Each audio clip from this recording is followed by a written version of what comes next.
There seems to be a mistake. This premium section is reserved for our Diamond Elite members, Sarah, the flight attendant, said, her voice dripping with condescension. You clearly don't belong here. Behind her stood Margaret Ellison, an elegantly dressed white woman, tapping her Rolex watch impatiently.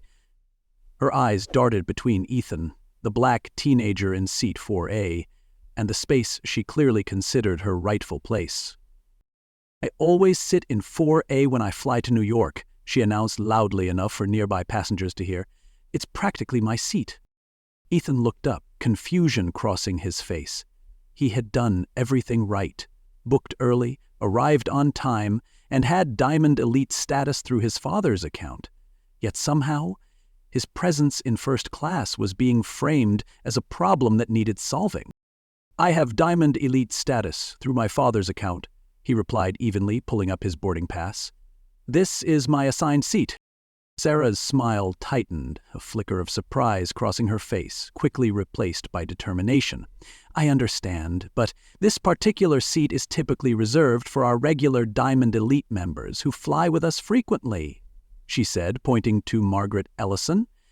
The implication was clear. Regardless of his status, Ethan didn't belong in that seat.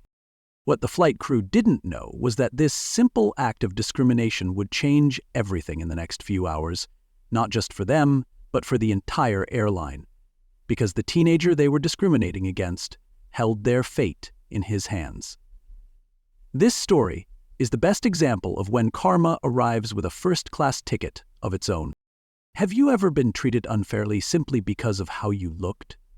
Drop your experiences in the comments below. And if you stand against prejudice and injustice being served, hit that subscribe button right now and type justice. And where you're watching from in the comment section. Ethan Davis settled into his first-class seat, 4A, aboard Luxair Flight 237 from Chicago to New York. The 16-year-old adjusted his Yale sweatshirt and pulled out his physics textbook, preparing to study during the 3-hour flight. His father, Dr. James Davis, founder and CEO of Nexus AI Solutions, a $3.7 billion zero-cents tech company revolutionizing healthcare algorithms, had purchased the ticket so Ethan could attend the prestigious Einstein STEM competition at Columbia University.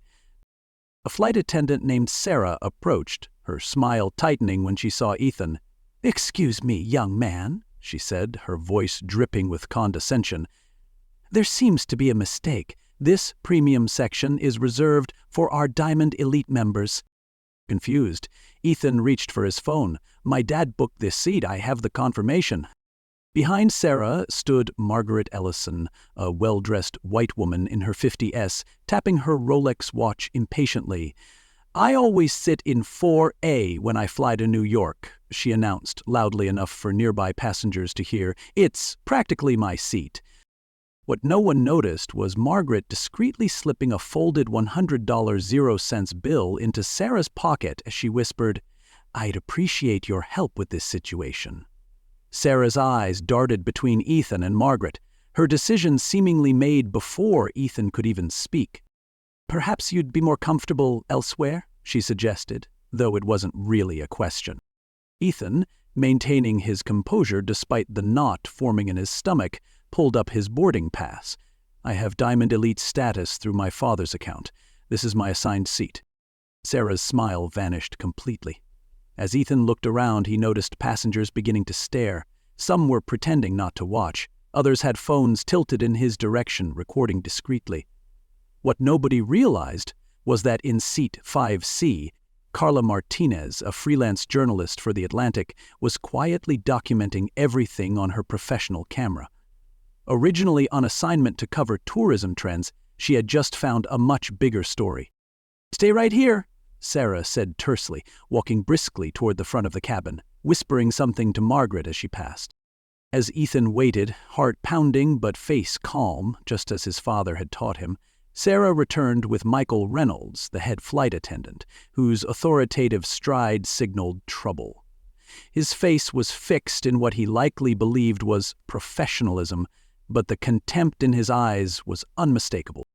"You, man," Michael began, emphasizing each syllable as if speaking to a child.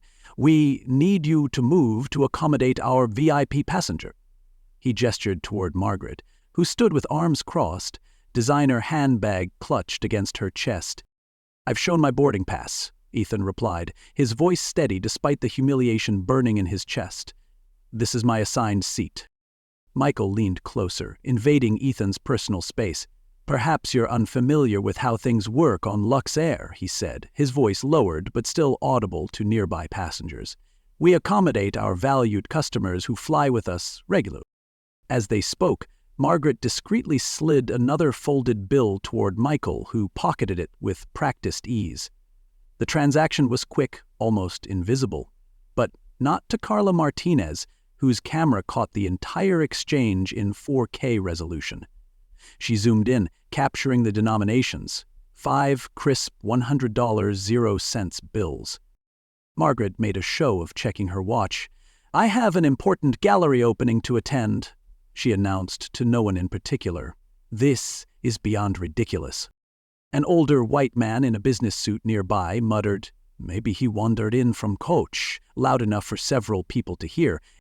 Michael, emboldened by the comments and the money now warming his pocket, placed a hand on the headrest of Ethan's seat, looming over him. "You can either move willingly to another seat," he whispered, "or we can make this difficult. Your choice." Many teenagers might have yielded. The pressure of public confrontation, the implied threat, the desire to avoid further embarrassment. But Ethan Davis was his father's son. He met Michael's gaze directly. "I'm not moving," he stated firmly. "This is my assigned seat." Michael's face flushed red. He straightened his uniform tie and walked briskly toward the front of the cabin, picking up the service phone. The confrontation had drawn the attention of everyone in first class. Some passengers exchanged uncomfortable glances. Others typed furiously on their phones. In seat 5C, Carla Martinez was already uploading the first segment of footage to a private server, including the unmistakable evidence of bribery. This wasn't just about bias. It was systemic corruption masquerading as company protocol. Captain William Hayes emerged from the cockpit, his weathered face set in stern lines as he followed Michael down the aisle. Sarah trailed behind, visibly uncomfortable as passengers stared. The captain's presence signaled to everyone that this had escalated beyond a simple seating dispute. "Young man," Captain Hayes began, his voice carrying practiced authority, "my crew has informed me you're being uncooperative. I have final authority on this aircraft, and I'm asking you to move seats." Ethan looked up at the 3 airline employees now standing over him. His hands trembled slightly, but his voice remained steady. "Captain, with respect, I have a confirmed seat assignment and Diamond Elite status. There's no policy requiring me to give up my assigned seat to another passenger who simply prefers it." Michael's lips curled into a smirk. "If you continue being difficult," he said, "we'll have no choice but to remove you from the flight." The threat silenced the entire cabin. Ethan blinked in disbelief.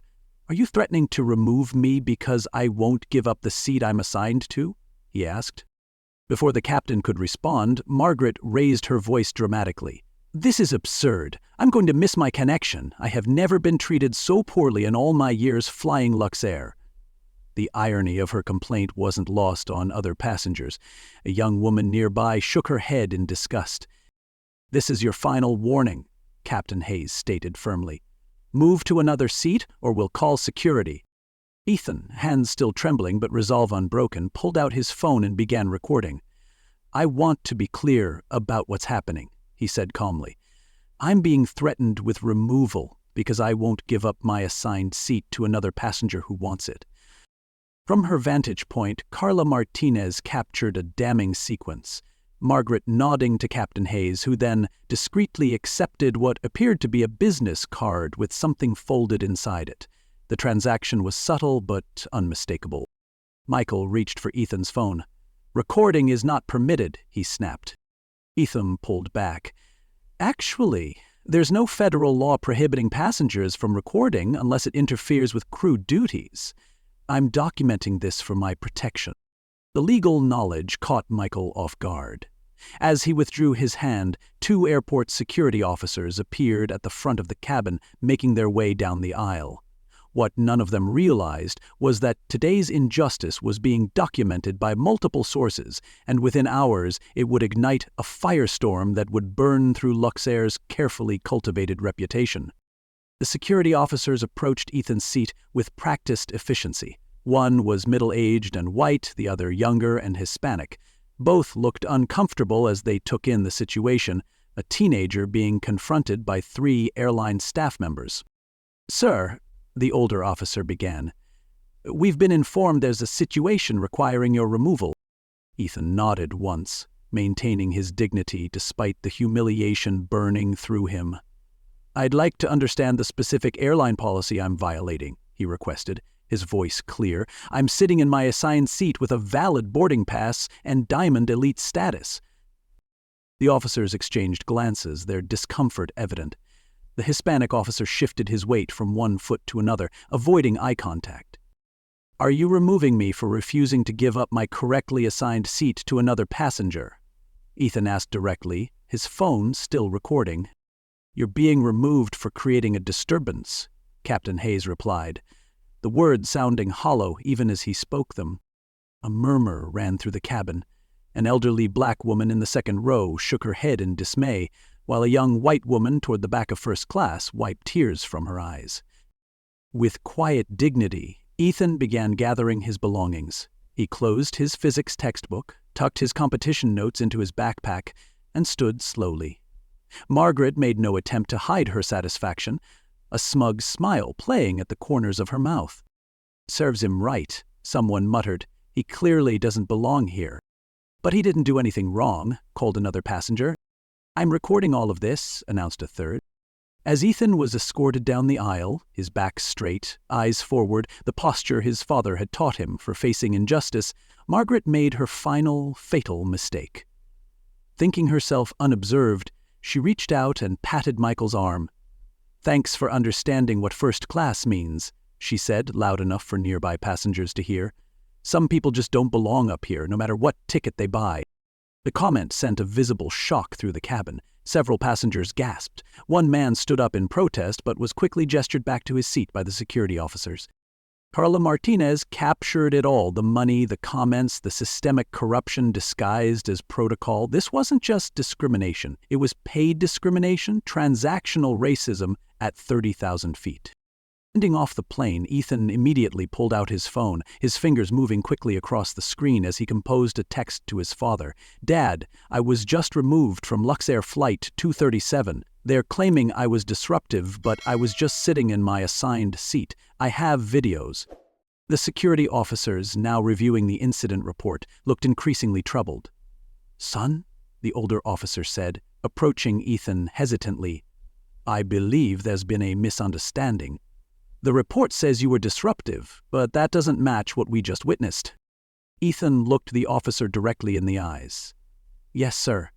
There was definitely a misunderstanding."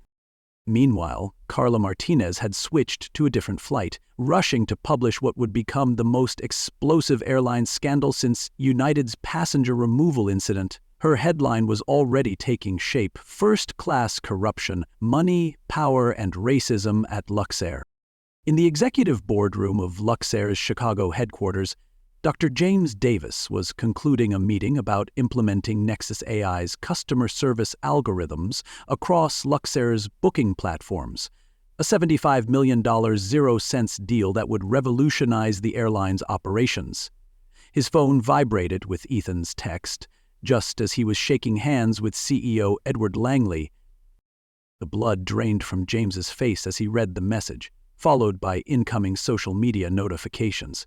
His son, his brilliant, well-mannered son, being humiliated, discriminated against, and removed from a flight for no legitimate reason.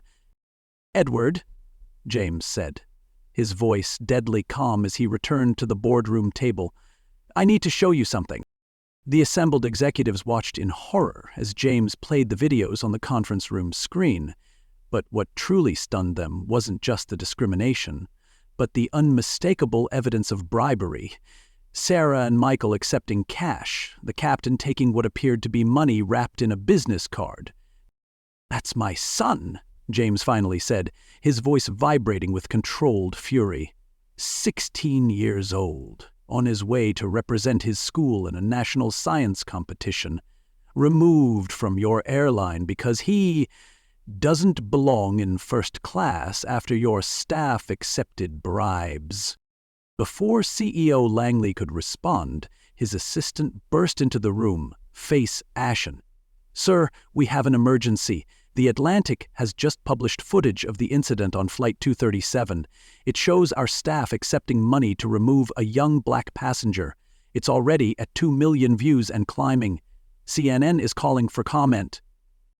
The executive team froze, but the nightmare was just beginning. A financial analyst rushed in, ignoring all protocols in his panic. "Sir, our stock has dropped 23% in the last 20 minutes. Trading might be halted." Langley's face had gone gray.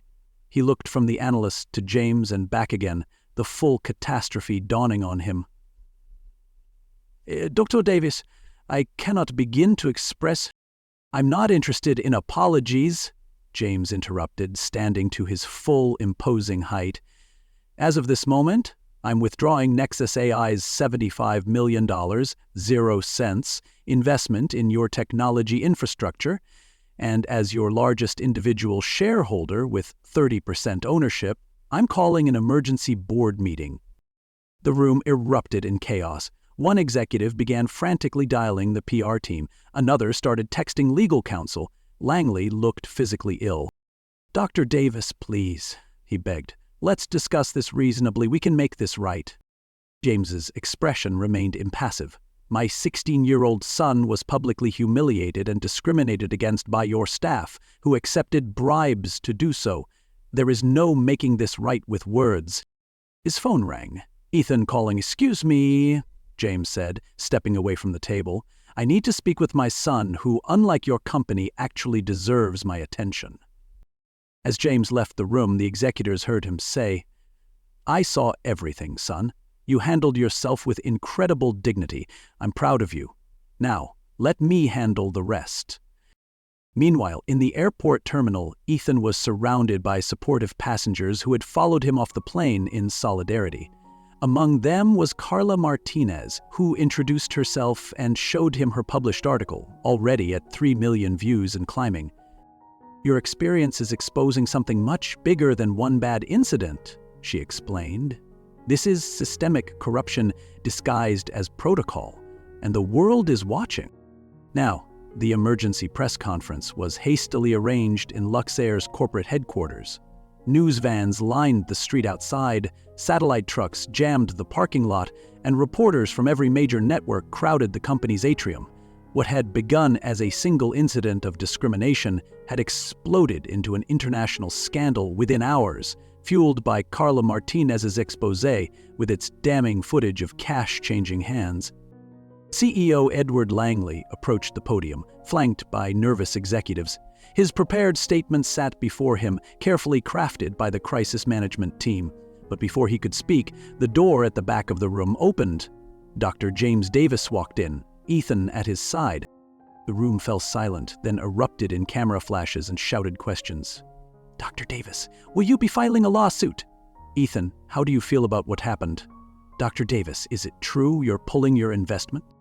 Langley's face drained of color as James approached the podium. This wasn't part of the plan.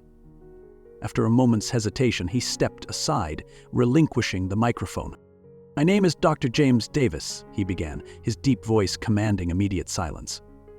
6 hours ago, my 16-year-old son was removed from Luxair Flight 237 because a white passenger wanted his seat and was willing to pay for it.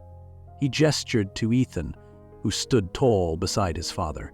"My son did nothing wrong. He had a confirmed seat assignment. He had Diamond Elite status, yet he was treated like a criminal because he dared to occupy a space someone else felt he didn't deserve." James paused, his gaze sweeping across the assembled press. What happened today wasn't just discrimination. The videos show Luxair staff accepting bribes to remove my son. This is corruption masquerading as customer service. This is racism with a price tag. He turned to Langley, whose face had gone from white to gray. As of this moment, I am withdrawing Nexus AI's planned $75 million, 0 cents technology investment in Luxair. Furthermore, as the airline's largest individual shareholder, I am demanding the immediate termination of every employee involved in this incident, from flight attendants to the captain. The room exploded in questions. James raised a hand, commanding silence once more. But firing a few employees isn't enough. This is about institutional change. I am requiring Luxair to suspend all operations for 48 hours for mandatory anti-bias training for every employee, from baggage handlers to pilots to executives. Langley gasped audibly. Dr. Davis, that would cost millions. It will cost you more not to, James replied coldly. Your choice. Watching the press conference live from her hotel room, Carla Martinez knew she was witnessing history. Luxair was about to become either a cautionary tale of corporate failure or a case study in authentic transformation. Meanwhile, 3 floors below the press conference, in a sterile meeting room, Michael, Sarah, and Captain Hayes sat in stunned silence as they watched James Davis dismantle their careers on live television. The HR director entered with security guards. Your employment with Luxair is terminated effective immediately, she stated, placing termination papers before them. The evidence of bribery and discrimination is irrefutable. This is absurd, Michael protested, half rising from his seat. We were following procedure. The HR director played Carla's footage on her tablet, the cash exchanges captured in high-definition detail. Was accepting money to discriminate against a passenger procedure? Sarah broke down in tears. Captain Hayes simply stared at the floor. 30 years of career evaporating in a single afternoon. You will be escorted to collect your personal belongings and then to the exit, the HR director concluded. Your actions have cost this airline millions in stock value, a $75 million 0 cents technology contract, and immeasurable damage to our reputation. As they were led out, they passed the break room where other employees watched the live coverage in stunned silence. On screen, Margaret Ellison was being escorted from her office at Goldman Sachs, the investment firm where she was a senior vice president. The caption read, "Executive suspended pending investigation of racial discrimination incident." The system that had enabled them was collapsing from the top down, and it had only been 6 hours since Ethan Davis had taken his assigned seat. 6 months later, Luxair had undergone a remarkable transformation. The unprecedented 48-hour shutdown had made international headlines. Every flight worldwide grounded, while all employees underwent intensive anti-bias training developed by Nexus AI's behavioral scientists. Ethan won first place in the Einstein STEM competition with an algorithm that helped companies identify discriminatory patterns in customer service interactions. Luxair became the first airline to implement it, flagging potential bias incidents before they escalated. Dr. Davis established the Second Chance Initiative, offering rehabilitation for individuals who had lost jobs due to bias incidents. Even Michael and Sarah entered the program, beginning their difficult journey of redemption at entry-level positions with regional airlines. Most importantly, the Luxair standards, mandatory anti-bias protocols, were adopted by the International Air Transport Association for airlines worldwide. Your experience is changing global aviation, CEO Langley told James Davis. We've become a case study in authentic transformation. Later, Ethan asked his father, "Do you think what happened on that plane really changed anything?" James looked at his son, brilliant, resilient, and compassionate despite the injustice he'd faced. "Change is never easy, and it's rarely complete," he replied. "But sometimes the most powerful catalyst is a single moment of injustice witnessed by the world. If this story resonated with you, if you believe everyone deserves to be treated with dignity regardless of appearance, hit subscribe and share this video. Real change happens when we refuse to accept discrimination as normal. Hit the subscribe button and comment "Justice" if you're committed to calling out bias when you see it.